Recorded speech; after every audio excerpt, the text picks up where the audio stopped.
Chapter 20. All Astir. A day or two passed, and there was great activity aboard the Pequod. Not only were the old sails being mended, but new sails were coming on board, and bolts of canvas, and coils of rigging. In short, everything betokened that the ship's preparations were hurrying to a close. Captain Peleg seldom or never went ashore, but sat in his wigwam, keeping a sharp lookout upon the hands.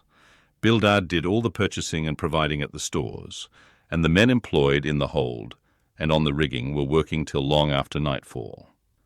On the day following Queequeg's signing the articles, word was given at all the inns where the ship's company were stopping that their chests must be on board before night, for there was no telling how soon the vessel might be sailing. So Queequeg and I got down our traps, resolving, however, to sleep ashore till the last. But it seems they always give very long notice in these cases, and the ship did not sail for several days. But no wonder. There was a good deal to be done, and there is no telling how many things to be thought of before the Pequod was fully equipped.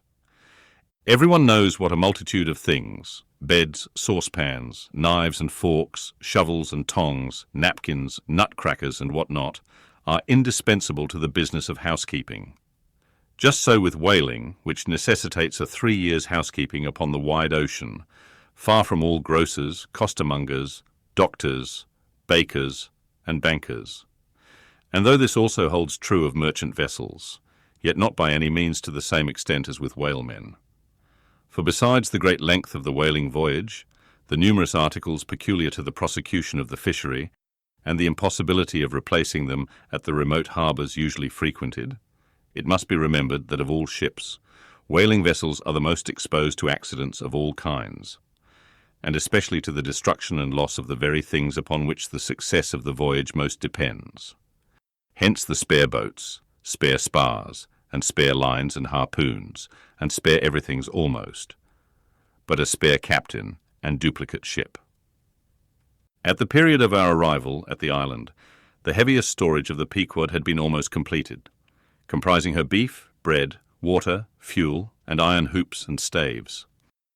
But, as before hinted, for some time there was a continual fetching and carrying on board of divers odds and ends of things, both large and small.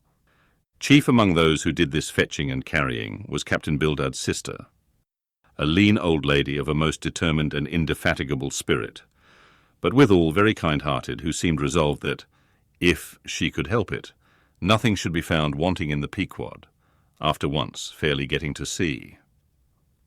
At one time she would come on board with a jar of pickles for the steward's pantry, another time with a bunch of quills for the chief mate's desk, where he kept his log, a third time with a roll of flannel for the small of someone's rheumatic back.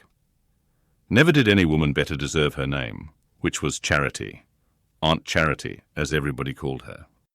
And like a sister of Charity did this charitable Aunt Charity bustle about, hither and thither, ready to turn her hand and heart to anything that promised to yield safety, comfort, and consolation to all on board a ship in which her beloved brother Bildad was concerned, and in which she herself owned a score or two of well-saved dollars.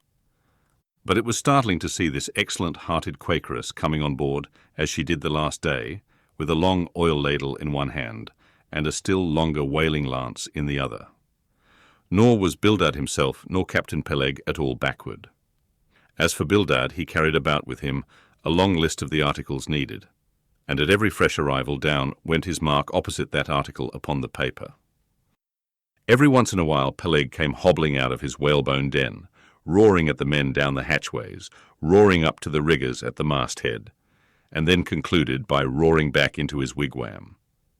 During these days of preparation, Queequeg and I often visited the craft, and as often I asked about Captain Ahab, and how he was, and when he was going to come on board his ship. To these questions they would answer that he was getting better and better, and was expected aboard every day. Meantime the two captains, Peleg and Bildad, could attend to everything necessary to fit the vessel for the voyage. If I had been downright honest with myself, I would have seen very plainly in my heart that I did but half fancy being committed this way to so long a voyage, without once laying my eyes on the man who was to be the absolute dictator of it. So soon as the ship sailed out upon the open sea, But when a man suspects any wrong, it sometimes happens that if he be already involved in the matter, he insensibly strives to cover up his suspicions, even from himself. And much this way it was with me. I said nothing and tried to think nothing. At last it was given out that sometime next day the ship would certainly sail. So next morning, Queequeg and I took a very early start.